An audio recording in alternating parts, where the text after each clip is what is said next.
Bienvenue dans Esprit d'équipe, un podcast proposé par Team Builders pour vous aider à cultiver une dynamique d'équipe saine. Aujourd'hui, comme à l'accoutumée, on parle d'un article. Il s'intitule « Pour améliorer votre équipe, travaillez d'abord sur vous-même ». Son auteur, c'est Jennifer Porter.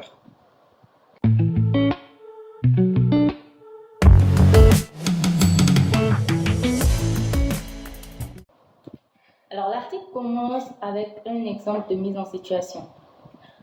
L'auteur et son collègue ont récemment rencontré un PDG et son équipe de direction pour les observer alors qu'ils discutaient de la manière d'améliorer leur processus de planification annuel. Alors que l'équipe de 10 personnes explorait leur processus actuel, la conversation s'est enflammée.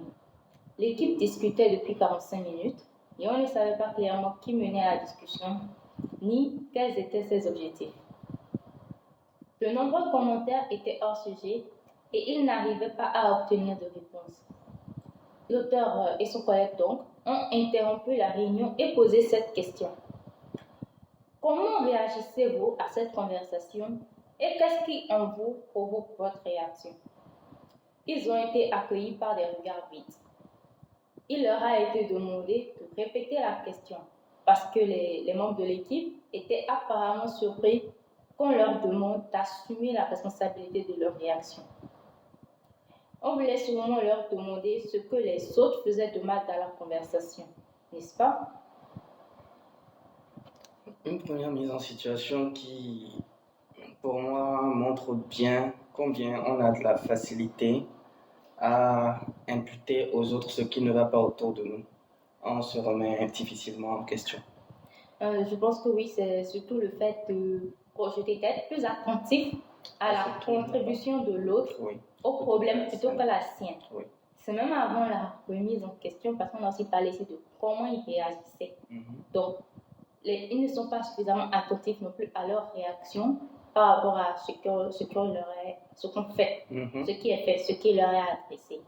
Donc, en fait, c'est vraiment pas la question à laquelle ils s'attendaient, quoi. Oui. Ils s'attendaient à ce qu'on leur demande un avis sur ce que les autres sont en train de donner comme contribution à la conversation, alors que il serait plus intéressant peut-être. Je pense que ça se ressent très souvent dans les réunions d'équipe où on demande à quelqu'un de proposer quelque chose, un processus d'amélioration, où la personne a toujours des idées sur ce que les autres ou l'équipe doit faire mieux. Mais rarement on entend quelqu'un dire « Moi, je pense que je devrais faire telle chose mieux.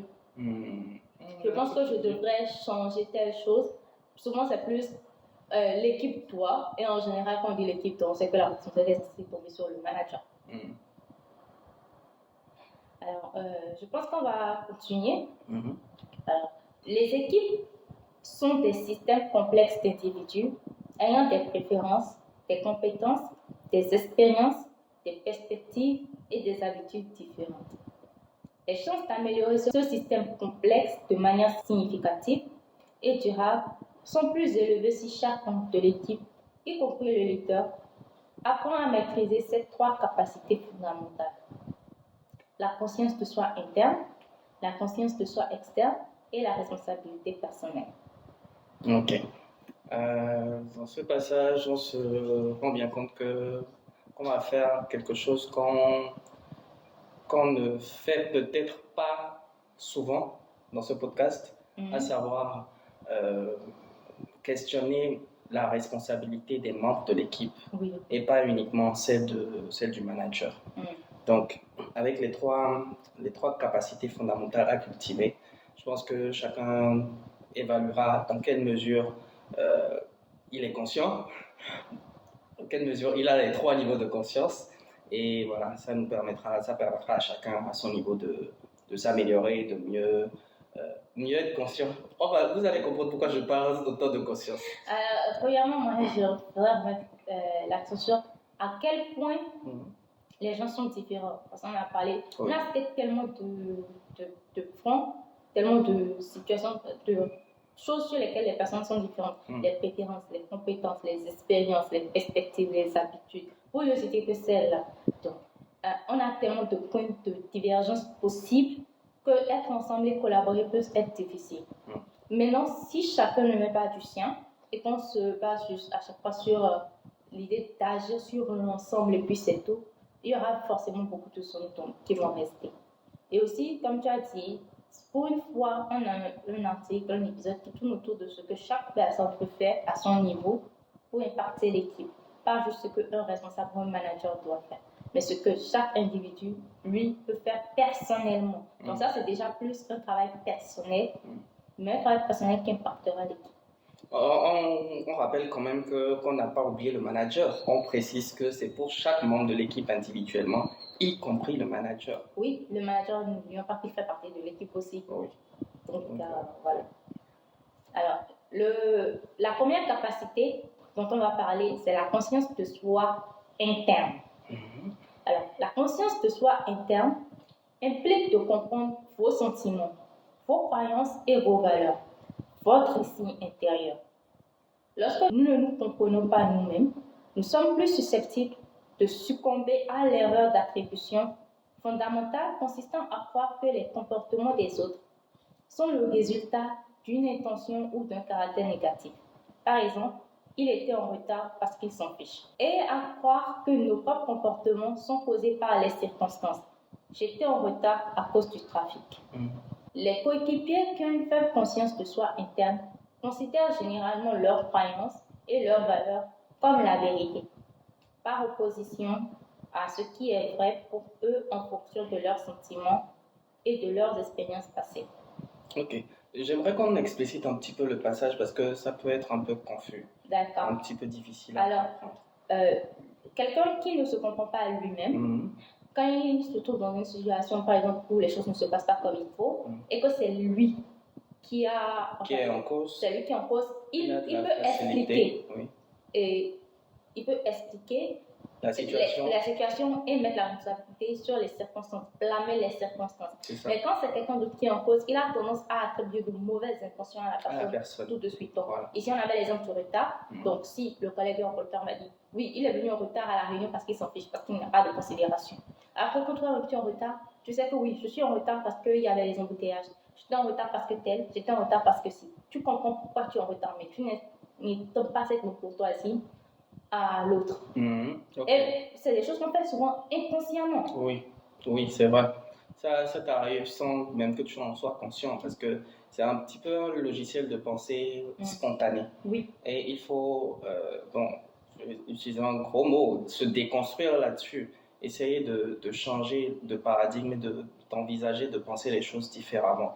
C'est-à-dire que être capable d'appliquer à soi-même le traitement qu'on applique à autrui quand on est dans des situations similaires. Voilà. Je voudrais rappeler que la conscience de soi interne a pour base même d'être conscient ou de connaître ses valeurs. En quoi vous croyez véritablement? Qu'est-ce qui vous booste? Qu'est-ce qui vous drive? Quelles sont vos croyances? C'est genre de choses que je dirais même sur la partie la plus facile de la conscience de soi interne à réaliser. Ce que beaucoup de choses les personnes ne réalisent pas, c'est que tu peux avoir, on va dire d'un point de vue superficiel, une certaine valeur et tu peux ne pas agir en accord avec cette valeur. Effectivement. Et c'est là, en fait, le fait de pouvoir analyser ses propres actions et ses propres, ses propres réactions, ses propres émotions dans des situations. Parce que c'est là que tu te rends compte que parfois il y a un déphasage. Il y a des gens qui se disent, moi je ne me mets jamais en colère, je suis très compréhensif, je ne me mets jamais en colère, je comprends toujours les gens. Mais on se retrouve dans des situations où ils démarrent au quart de tour sans raison apparente. Mais ils ne sont pas conscients en fait des émotions qu'ils ressentent. Pour eux, j'étais peut-être un peu tendue, mais je n'étais pas en colère, alors que la personne a déjà élevé la voix et on l'entend dans l'immeuble. Pas dans l'immeuble d'à côté, un troisième plus loin, on l'entend. Mais il va te dire, non, je me suis peut-être un peu échauffée, mais rien de plus. Je n'étais pas fâchée, mais tu m'as hurlé dessus. Et la personne n'est absolument pas consciente qu'elle a fait ça. Donc, il y a beaucoup de personnes qui ne sont absolument pas conscientes de leur réaction. Donc, savoir quelles sont ses valeurs, quelles sont ses motivations, on peut pas, en général, je dirais, ça vient très facilement aux gens de savoir qu'est-ce qu'ils veulent, qu'est-ce qui leur tient à cœur. Mais de savoir comment ils réagissent dans les situations, d'être vraiment conscient du fait que telle situation a créé telle émotion en moi et j'ai réagi ainsi. Et ça, c'est un processus interne à moi. Le versant de ça, c'est que fatalement, les personnes qui ne font pas cet exercice-là, d'avoir la conscience interne, d'avoir la conscience de soi interne, vont facilement penser que leur vérité à eux est la vérité absolue. Oui. Ils ne vont pas considérer que les autres ont peut-être un logiciel de pensée différent qui pourrait tout de même être valide également. Ils ne considèrent pas en fait que... Ils n'admettent même pas que le logiciel de pensée soit différent. Déjà, c'est qu'ils ne sont pas conscients de leur propre logiciel de pensée à eux, complètement. Comme j'ai dit, quelqu'un qui pense que moi, je ne me mets jamais en colère, je ne comprends pas pourquoi toi, tu te mets en colère pour une telle faute. Alors qu'en fait, il s'est mis en colère.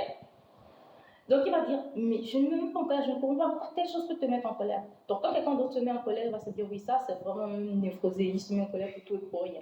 Alors que la raison peut être vraiment une raison valable pour se mettre en colère. Mais parce que lui ne reconnaît pas son émotion de colère, il invalide complètement l'expérience de l'autre. Pourtant, c'est une expérience similaire. Oui. Alors, imagine si c'est une expérience encore plus différente. Il aura plus de mal à faire le lien parce que lui, il a une idée de comment les choses doivent se passer, mais il n'est même pas conscient parce que plus tu es conscient des différentes émotions et de comment ces émotions influent sur ta réaction, plus tu es conscient de comment ça influe sur la réaction d'une autre personne. Ça nous fait bien le lien pour... Oui. Alors, on a un exemple pour une situation où un manager, on va dire, n'a pas fait vraiment preuve de conscience de soi lui interne. Alors, ce manager s'appelle Manuel. On le décrit comme un manager qui n'est pas très conscient de lui, enfin, qui n'a pas une véritable conscience de lui interne, une conscience interne de lui. De lui-même. Je m'emmêle un peu les pinceaux. Donc, il se retrouve sur un projet avec une collaboratrice du nom de Tara. Et il a une vision axée sur l'exécution. Donc, il est très, très focus sur le plan d'action, comment mettre concrètement en œuvre le projet, comment l'accomplir de façon concrète. Tara a une vision légèrement différente des choses. Elle est plus dans le genre à avoir une vision globale. Donc, elle, on va dire qu'elle envisage la réalisation du projet d'un point de vue plus global, si on veut, plus grand. Je dirais plutôt je peux oui, vas-y. dire qu'en fait, sa vision globale, c'est plus par rapport à comment ce projet s'imbrique dans les projets qui sont en cours, ceux qui ont déjà été réalisés, ainsi de suite. Alors que Manuel est vraiment focus sur ce projet-là, il ne s'intéresse pas forcément à comment ce projet, dans sa concrétisation, va impacter les autres projets. Donc, ils ne sont pas tout à fait d'accord sur la façon dont il faut réaliser le projet. Et compte tenu du fait que Manuel n'a pas de conscience interne véritable, une conscience de soi interne, il estime que le logiciel de pensée de Tara n'est pas valide. Donc, il invalide totalement la façon dont elle conçoit le projet et sa réalisation et estime qu'il faut la retirer du projet. Mais avant ça, tu as dit qu'il n'est pas conscient. Qu'est-ce qui s'est passé en lui qui n'a pas noté qu'il l'a amené là? Le fait que Tara ait un logiciel de pensée différent du sien a créé en lui, de façon inconsciente, de la frustration et de la colère. Parce qu'il a estimé que la façon dont elle pense n'est pas valide, tout simplement. En fait, ça c'est le résultat. Le fait qu'il pense que la façon dont elle pense n'est pas valide. Tout d'abord, elle exprime une idée qui est contraire à la sienne. Alors, il a un sentiment de frustration et je dirais de conflit. De conflit. Donc, il y a la colère qui naît. On dit un petit peu ce qu'il dit. Voilà, donc il y a la colère qui naît. De là, sa réaction, justement, c'est une réaction défensive. Ou alors tout de suite, il invalide complètement Tara. Donc, la réaction d'évaluation, c'est déjà plus la conséquence visible de tout un processus qui s'est passé à l'intérieur de lui. Il a ressenti au moment où il s'est fait comprendre. Mais lui n'étant pas conscient de tout ce qui s'est passé à l'intérieur de lui, il voit que sa conclusion, c'est la conclusion logique des choses. Elle est incompétente, elle n'a pas d'esprit d'équipe, elle n'est tout simplement pas compétente. C'est la conclusion à laquelle il est arrivé. Et compte tenu de ça, il a décidé de faire en sorte qu'elle soit retirée du projet. Alors, il est arrivé à cette conclusion-là parce qu'il a manqué de noter que sa réaction négative par rapport à Sarah était créée par des sentiments à lui, propres à lui, et non par rapport à la qualité de la proposition de Tara. En fait, il a eu le mauvais focus. Il n'a pas été concentré sur, comme tu disais, la qualité de la proposition de Tara. C'est vraiment le sentiment, la réaction qu'a provoqué en lui la proposition de Tara et la façon dont cette proposition a été faite. Mais non, ça c'est une réaction normale. Oui. Mais l'idée c'est d'être conscient de cette réaction. Et de s'interroger en fait, de questionner en fait pourquoi on se sent comme ça. Oui. Pour éviter de jump to conclusion. De sauter au conclusion. Voilà. Moi, je dirais, même avant ça, l'idée, selon moi, c'est d'être conscient de cette réaction pour que, je dirais, on a cette présentation. Supposons Manuel est quelqu'un qui est conscient de lui. Il a une bonne conscience de soi interne. Il a la présentation, Tara commence à expliquer ce qu'elle veut faire et il commence à ressentir cette prestation et cette colère. Et étant donné qu'il est conscient de lui, il sait que, ok, cette réaction négative que j'ai à la proposition de Tara, ce sont mes propres sentiments. Donc, je ne vais pas réagir de suite. Parce que ce sont mes propres sentiments. Je vais prendre le temps de discerner mes propres sentiments de mon appréciation réelle. Quelqu'un qui n'a pas de conscience de lui réagit tout de suite et ne va même pas se rendre compte de quelle est la source de sa réaction. Et tu sais, quand on parle de ça, il y a quelque chose que j'apprécie énormément dans beaucoup d'œuvres cinématographiques, on va dire américaines.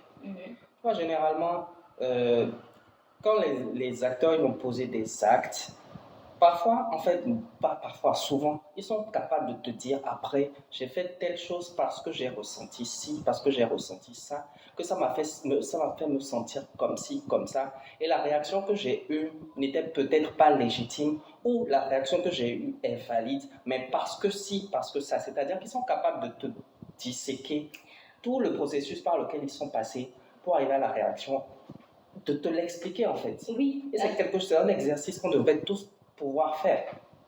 C'est un exercice qu'on devrait tous pouvoir faire. Et fatalement, dans ce cas-là, dans la situation qu'on présente là, Tara se retrouve exclue du projet simplement parce que son manager n'a pas pu se remettre en question, se questionner, être conscient de lui-même, de ses réactions et de ses sentiments. Ouais. Alors, la bonne nouvelle, c'est que la conscience de soi interne peut s'apprendre. Oui. Pour commencer, en tant que chef d'équipe ou coéquipier, vous pouvez faire une pause, réfléchir et considérer vos réponses à ces questions lorsque vous vous trouvez dans des situations difficiles ou chargées d'émotions. Première question, quelles émotions j'éprouve ou quelles émotions j'éprouve? Deuxième, qu'est-ce que je suppose à propos d'une autre personne ou de la situation? La troisième question, quels sont les faits par rapport à mes interprétations? Quatrième question, quelles sont mes valeurs fondamentales et comment peuvent-elles influencer mes réactions? Sans nécessairement revenir à chaque question individuellement, pour moi, il est important de prendre vraiment le temps de répondre sans précipitation. Il faut prendre le temps d'apprécier les choses de façon vraiment objective, sans y mettre de sentiments. C'est vrai qu'on se demande par exemple quelle émotion j'éprouve, mais quand tu te demandes quelle émotion tu éprouves, c'est pas encore une fois avec une émotion que tu vas déterminer quelle émotion tu as éprouvée quand la situation s'est passée. On est d'accord? Il faut une certaine objectivité dans la façon dont on répond à chaque question pour arriver véritablement à répondre et à partir de là pour bien réagir, pour bien faire la suite. Selon moi, le mot d'ordre de cet examen de soi, c'est l'humilité. Avant toute chose. Et je pense que quand même, c'est une valeur qui va revenir aussi plus tard pour les autres capacités qu'on va étudier. Mais pour quand même avoir cette clairvoyance de soi, il faut d'abord avoir l'humilité de savoir, de reconnaître qu'on n'est pas parfait, qu'on n'est pas le meilleur, qu'on peut avoir de mauvaises réactions. Et que le fait qu'on a de mauvaises réactions ne fait pas de nous un être humain à jeter à la poubelle. Ça fait juste de nous un être humain. Et ça nous donne juste la part à partir de laquelle il faut progresser. Et quand on est humble, on a beaucoup plus de facilité à reconnaître ses torts. On a beaucoup plus de facilité à se dire la vérité en se regardant droit dans les yeux. Enfin, être honnête avec soi-même. Parce qu'on sait que, on sait que nos expériences, nos valeurs, enfin plein de choses nous façonnent et façonnent un peu notre façon de penser. Donc ce n'est pas forcément un problème quand ces choses-là influencent nos réactions aux choses. Il faut juste en être conscient, il faut juste le savoir, le réaliser. Et à partir de là, on a un meilleur point de départ, on va dire. Alors, on va continuer avec la conscience de soi externe. Oui.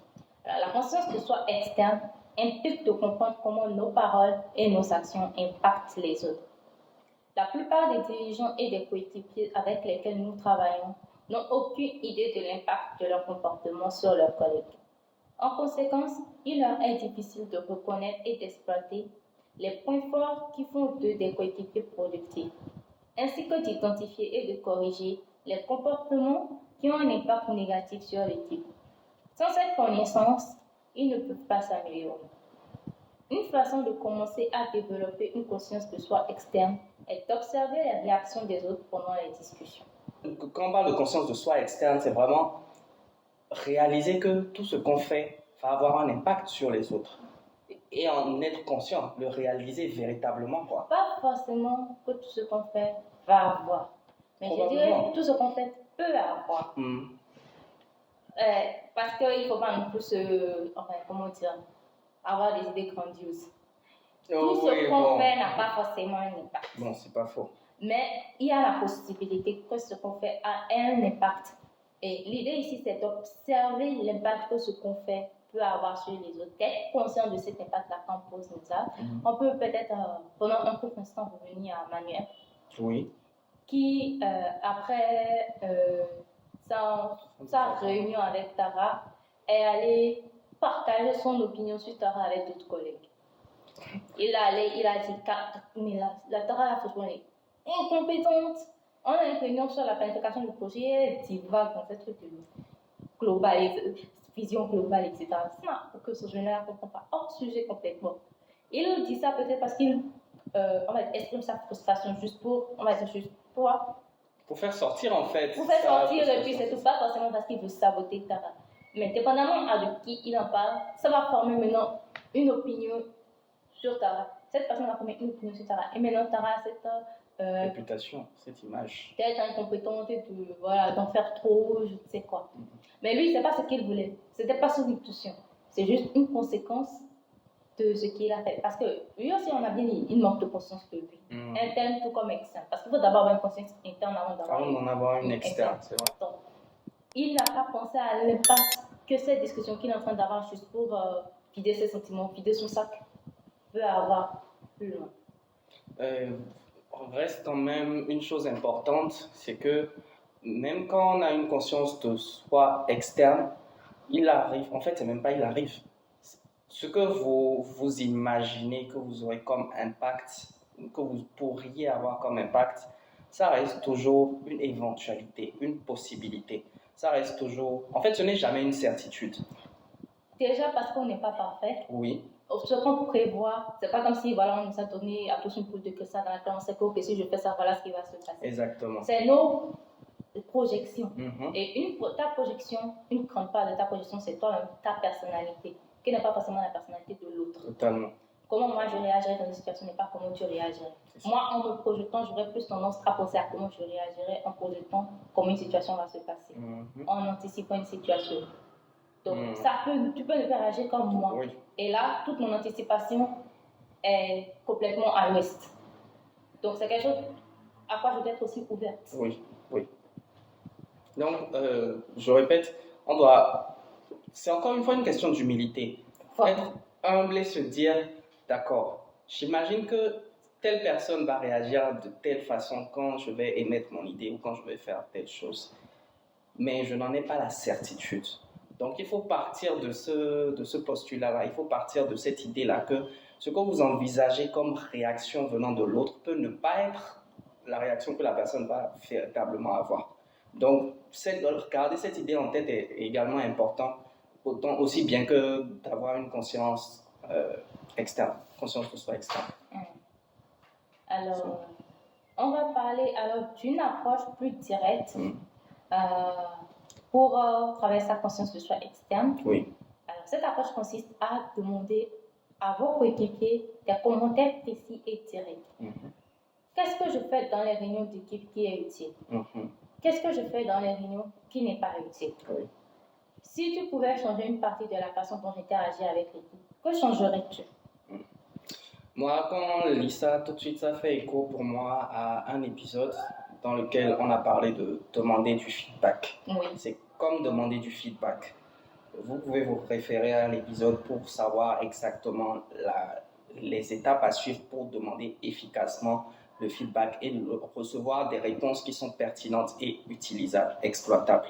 Donc, oui, tout ça, toutes ces questions-là vous permettent, bien que vous partiez de, je ne sais pas, d'une éventualité, vous disiez à votre niveau, des personnes vont réagir de telle façon, elles vont avoir telle réaction.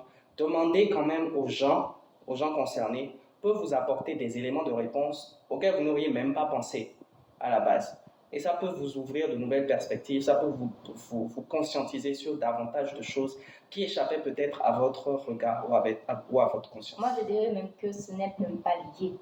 Le fait d'anticiper, le fait de demander après, parce que tu anticipes, c'est dans ta tête. Ce n'est pas une donnée. Ça, c'est peut-être pour t'aider à choisir. Une hypothèse, quoi. Oui, ça, c'est quand tu as déjà même, moi je dis c'est quand tu as déjà même une conscience de soi externe mature que tu peux faire de l'anticipation. C'est pas faux. Donc, avant cela, déjà, pour travailler la conscience de soi, pour la faire grandir, ce qu'il faut faire, donc, comme on a dit, c'est observer la réaction des gens dans les situations ou leur demander aussi. Donc, après la réunion, peut-être, pendant une réunion, un exemple d'observer, c'est pendant une réunion, faire attention à comment, quand j'énonce mon idée, comment telle personne réagit. Est-ce que son langage corporel, est-ce que ça m'indique? Est-ce que c'est un langage, une position plus ouverte ou plus fermée à mon idée? Est-ce que la personne a souri? Est-ce que la personne a manifesté de l'enthousiasme différemment? Etc. Et après, interpréter ces résultats. Mais comme on a dit, une approche plus directe consiste à demander directement à la personne, peut-être qu'est-ce que j'ai fait pendant cette réunion? Qu'est-ce que tu as pensé de mon idée avec plus de détails? Ou bien, on a une conversation avec la personne, peut-être en personnel, et que la personne commence à peut-être, je ne sais pas, foncer des sourcils, ou bien qu'est-ce qui ne te plaît pas dans ce que je dis? Qu'est-ce que, voilà. Et tout de suite avoir le feedback à chaud de ce que la personne ressent. Et je trouve que partir dans cette démarche-là, ça nous permet, je suis sûr que quand on a énoncé l'idée de demander l'avis des autres, certaines personnes se sont dit, je ne sais pas si je suis à l'aise avec cette idée, je ne sais pas si je suis prêt à entendre les critiques, je ne sais pas si je suis prêt à entendre ce que les gens vont me dire qui ne va pas me plaire, est-ce que je ne vais pas être heurté, est-ce que ça ne va pas me fâcher, ainsi de suite. C'est possible que beaucoup de personnes se soient posé la question, mais poser cette démarche-là, je pense que vous êtes déjà préparé psychologiquement à entendre des choses qui pourraient ne pas vous plaire, mais qui seraient potentiellement exploitables pour vous améliorer. Des choses qui pourraient vous aider à avoir une meilleure démarche, à avoir un meilleur comportement. Alors, on va passer à la troisième capacité, qui est la responsabilité personnelle. Lorsque nous pensons à la responsabilité, nous pensons généralement à demander des comptes aux autres. Mais les dirigeants et les coéquipiers les plus efficaces se concentrent davantage sur la responsabilité qu'ils ont eux-mêmes, comme la conscience de soi. Cela semble facile, même si c'est rarement le cas.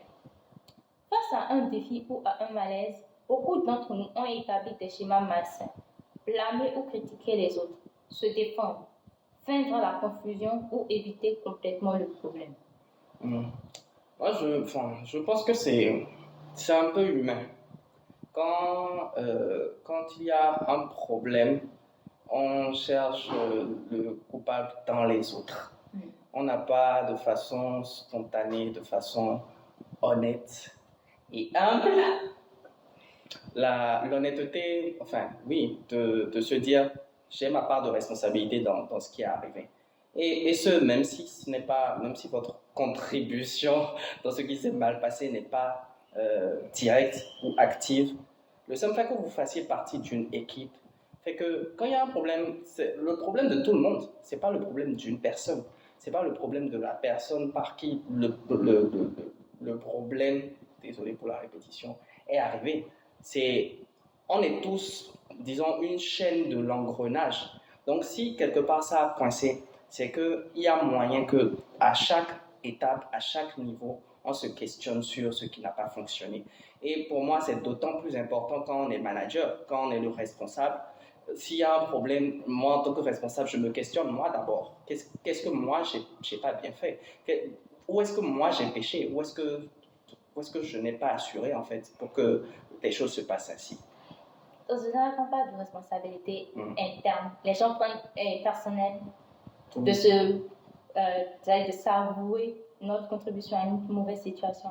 Les gens se voient tout de suite parce qu'ils sentent qu'on va les blâmer. Et si de toute façon quelqu'un d'autre va me blâmer, pourquoi je vais me blâmer d'abord? Moi, je pense ça, c'est une astuce que que je veux donner quand même pour cultiver sa responsabilité personnelle en dehors de ce qui est donné dans l'article.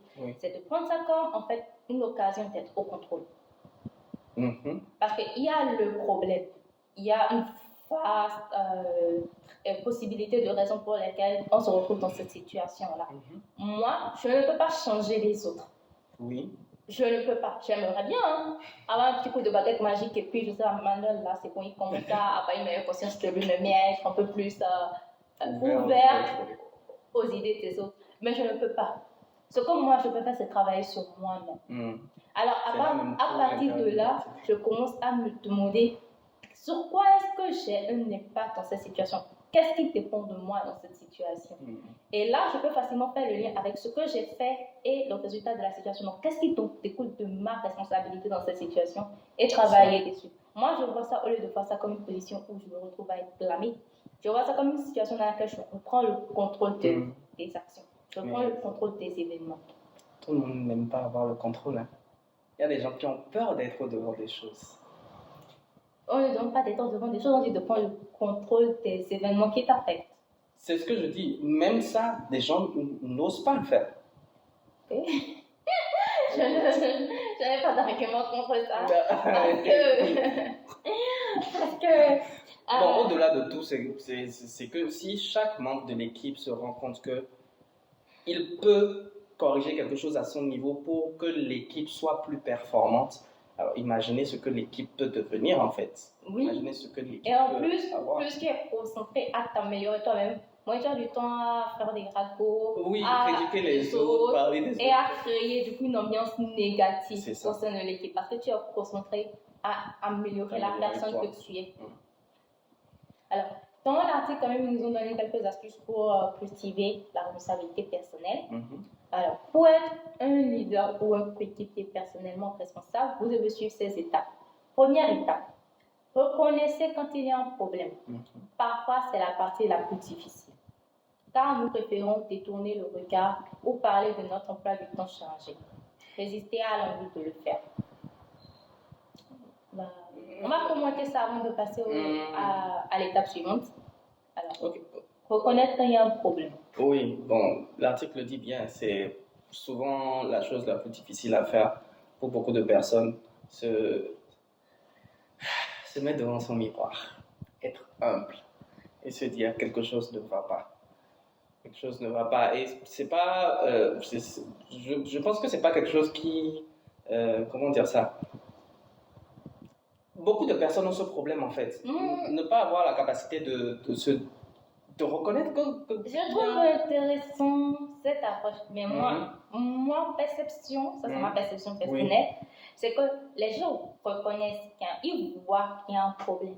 Mais les gens ne mesurent pas l'importance de ce problème et l'impact que ce problème peut avoir. Les gens n'arrivent pas à projeter en fait la conséquence de ne pas régler le problème maintenant. Donc, ils négligent le problème, soit disant, comme on l'a dit ici, pour plusieurs autres raisons. Je n'ai pas du temps chargé, il y a d'autres priorités, ce n'est pas ça qui est la priorité. Et puis un jour, on se lève et puis ce truc qui était un petit problème est devenu une grosse montagne à déplacer. Mais je trouve que ça fait partie aussi du fait d'ignorer le problème, de détourner le regard. Tu sais qu'il y a un problème, d'accord, mais tu ne l'adresses pas véritablement. C'est ça que je dis. Donc, tu ne reconnais pas vraiment qu'il y a le problème. Ils se rendent compte qu'il y a un problème, ils acceptent, ils reconnaissent, tu leur demandes qu'il y a un problème, et oui, mais c'est pas si important. C'est secondaire. C'est ça en fait. Ils savent qu'il y a un problème, mais ils détournent le regard. Ça veut dire qu'ils ont accepté qu'il y a le problème, c'est juste qu'ils ne reconnaissent pas l'importance de ce problème. Parce qu'en effet, en ce moment-là, le problème est encore un petit problème, un problème facilement gérable. Et c'est maintenant que le problème est devenu difficile. Et maintenant, c'est un problème qui affecte, qui bloque la route, que maintenant on veut s'en occuper. Et c'est l'erreur qu'on fait. Parce que quand on dit reconnaître le problème, de savoir qu'il y a un problème, pourquoi on peut dire oui, j'étais conscient qu'il y a un problème. Ils sont conscients qu'il y a le problème très tôt, en fait. Mais c'est juste qu'à ce moment-là, ils ne voient pas vraiment l'importance du problème, parce qu'on peut gérer avec. Je trouve qu'il y a un peu des deux. Tu sais, parfois, les gens ne voient même pas les problèmes, parfois. C'est que, on parlait la dernière fois avec un membre de notre équipe qui faisait comprendre que la tête de l'entreprise a mis un manager. D'accord. Mais le manager n'est pas compétent. Il n'est pas compétent. La tête de l'entreprise est censée savoir. Mais la tête de l'entreprise sait. Pour moi, la façon dont la tête de l'entreprise se comporte, c'est qu'elle ne sait pas. Mais c'est non. Tu as beau lui dire, en fait, je t'explique ici. Elle ne conscientise pas qu'il y a le problème. La tête de l'entreprise sait, mais la tête de l'entreprise trouve que ce problème-là n'est pas le problème le plus urgent à régler. Donc elle ne reconnaît pas que c'est un problème. Elle reconnaît que c'est un problème, mais c'est un problème secondaire. C'est ce qu'il faut comprendre, c'est une histoire de priorité, parce qu'il y aura toujours des problèmes à adresser. Et c'est une histoire de priorité. C'est ce que j'essaie d'expliquer, c'est que tant que le problème n'est pas handicapant, les gens se disent oh, je laisse ça de côté, ça va se résoudre tout seul. C'est comme quand on parle des managers qui sont conscients qu'il y a un problème et qui ne font rien. Ils voient qu'il y a un peu l'équipe pas mal, mais ils se disent pas la magie de Dieu, ça va se résoudre. Tu vois, Inch'Allah. Je n'ai rien contre les gens croyants. Hein. Moi-même, je suis croyante. Mais cette idée de par la grâce de Dieu, Inch'Allah, Dieu aide ceux qui s'aident. Dieu, il aide ceux qui s'aident d'abord. C'est pas que tu restes couché toute la journée et puis la main te tombe dessus. Donc, l'astuce suivante. Alors, la deuxième étape, c'est accepter que vous faites partie du problème. Vous contribuez absolument à la situation. Bon, ça, c'est quelque chose qu'on a déjà dit tout à l'heure. Hein. Il faut être honnête avec soi. C'est ici que l'humilité même arrive. C'est ça. Ne vous mentez pas. Soyez honnête avec vous. Et pour moi, c'est même, comme je disais tout à l'heure, c'est même pas dans une situation où vous avez activement ou directement participé au problème qu'il faut vous dire que vous faites partie du problème. Non, même si vous êtes une chaîne éloignée du problème, il y a moyen qu'à votre niveau, vous puissiez donc, si vous faites partie de l'équipe et qu'il y a un problème dans l'équipe, il faut contribuer au problème. C'est ça. Troisième étape, qui est d'assumer personnellement la responsabilité de résoudre le problème. C'est ça. Quand on a conscientisé, quand on a réalisé, qu'on a probablement sa part dans le problème qui se pose, le prendre à bras le corps, se résoudre à l'adresser, se résoudre à faire quelque chose pour le corriger. Et je ne sais pas, peut-être aller voir la personne qui directement a causé le problème pour l'aider à le solutionner, voir son manager proposer des solutions. Bref, s'investir de façon vraiment active pour que le problème soit réglé. Moi, je vais plus loin. Hein. Ce n'est pas aller voir la personne proposition, c'est déjà préparer ce que moi, en tant que moi, à mon poste avec ce que je peux faire, ce que moi je peux faire pour aider à régler le problème. Pas juste aller avec voilà ce que je pense. Non, déjà savoir, moi, voilà le plan d'action. Et même aller vers les gens, c'est juste informer, voilà ce que moi j'ai l'intention de faire par rapport au problème. Pas aller avec des propositions abstraites. Ça revient à ce que je disais. Non, bien sûr, pas des propositions abstraites. Moi, je le disais plutôt dans le sens vraiment se synchroniser en fait sur les solutions à mettre en place pour régler le problème. Bien sûr, ce n'est pas des solutions abstraites, hein, des choses très concrètes qu'on peut mettre en place. Et des choses qui t'engagent toi. Oui, bien pas sûr. Dire, allez, le manager dit, je propose que chaque fasse ci pour aider. Non. Oui. Voilà. Se mettre soi-même en avant pour régler de façon active le problème, quoi. Et ça revient à la prise de contrôle, selon moi, que j'exprimais tout à l'heure. Oui. Tu prends le contrôle de la situation en te disant, ok, j'ai participé au problème, voilà ce que je fais pour régler le problème que j'ai créé. Et le quatrième point qui est, tenez-vous-en à cette responsabilité jusqu'à ce que le problème soit complètement résolu. Ok, pour moi, cette étape, c'est une question de consistance. Une fois qu'on s'est dit, il y a un problème, j'y ai participé, je vais participer à le résoudre, on ne lâche pas en fait. Je regarde un autre mot, la ténacité. Oui, on ne lâche pas, on va jusqu'au bout, jusqu'à régler le problème. Parce que c'est bien facile de se dire au départ, ok, peut-être que le problème, j'y ai participé, et on fait juste ce dont on est capable. Enfin, je veux dire, si tu t'en tiens à ton département, par exemple, tu ne fais que ce qui concerne ton département et tu laisses le reste au reste de l'équipe, alors que d'une certaine façon, ton département et le reste de l'équipe sont imbriqués en fait. Ils communiquent, ils sont dépendants les uns des autres. Tu ne peux pas te contenter de faire ce qui te revient à toi et de laisser les autres faire leur part, quoi.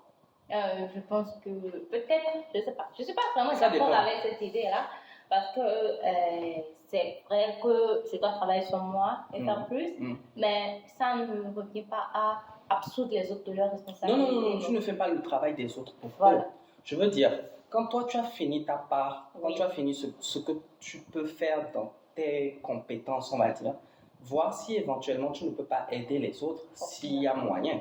Mais bon, il ne faut pas non plus prendre ce que je dis comme prendre les responsabilités des autres. Et non, c'est pas. Après, moi, ce que moi je comprends ici, c'est que tu peux venir avec ta première idée, ta première proposition, te disant voilà, moi, tel problème, je pense que je peux faire ceci.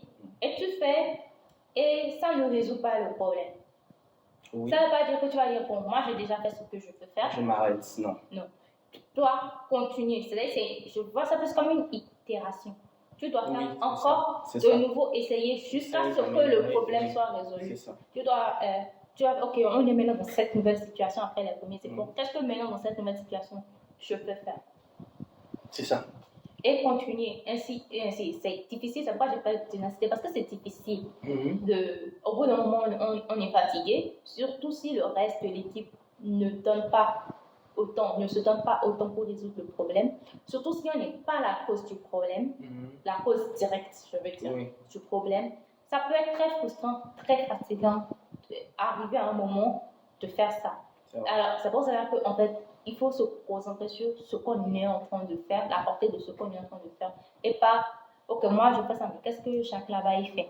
Pourquoi Jacques il me fait? Non, reste concentré sur ce que tu es en train de faire. Concentrer sur toi, ta mission. Et le reste, les choses tomberont à leur place. Alors, la dernière partie, dernier point, c'est de passer à l'action.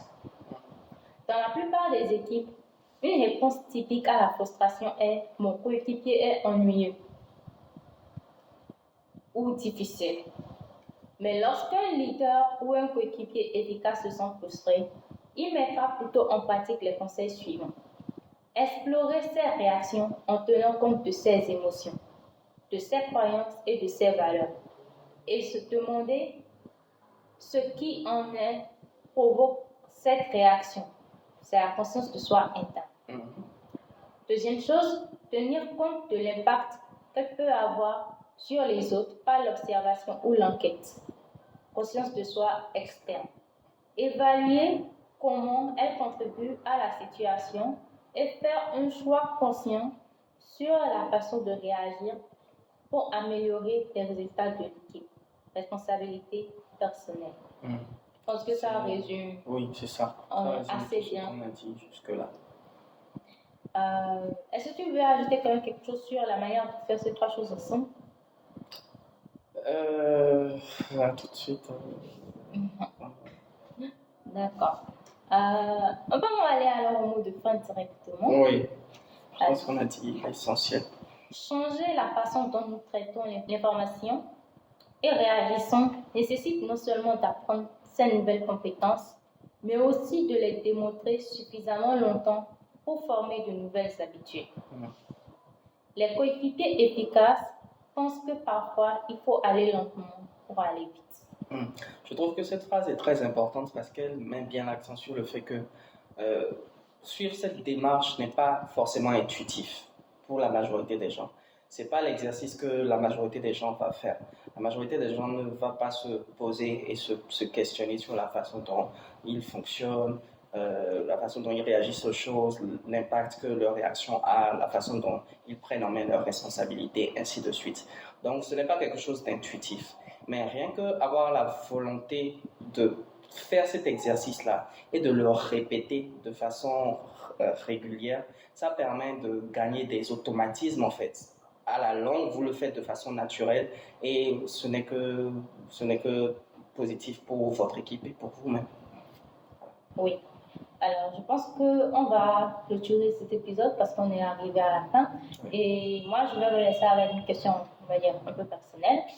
C'est de savoir, est-ce que vous pensez qu'il serait utile pour vous et votre entreprise d'avoir une séance de travail avec un expert pour aider à développer ces 3 capacités dont on a parlé, qui sont la conscience de soi interne, la conscience de soi externe et la responsabilité personnelle. Parce que, comme on a dit, ce ne sont pas des choses qui nous viennent naturellement.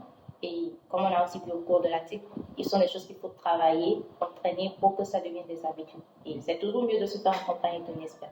Que pensez-vous personnellement de l'utilité d'une telle chose pour vous ou pour votre entreprise? Alors, on en discute dans les commentaires. Laissez-nous aussi vos avis sur ce que vous avez pensé ou si vous avez des questions, on y répondra avec plaisir. Likez cet épisode si vous avez appris quelque chose de nouveau. Et si vous n'avez rien appris de nouveau, likez aussi quand même. Ça serait pas mal. Voilà. Même si vous n'avez rien appris de nouveau, vous pouvez liker. On ne refuse pas les likes. Sinon, on se retrouve très bientôt pour parler d'un nouveau sujet. On reçoit aussi les suggestions dans les commentaires. Vous pouvez nous en laisser. Abonnez-vous pour ne pas manquer le prochain épisode. En attendant, vous pouvez partager celui-ci et garder votre esprit d'équipe. Bye.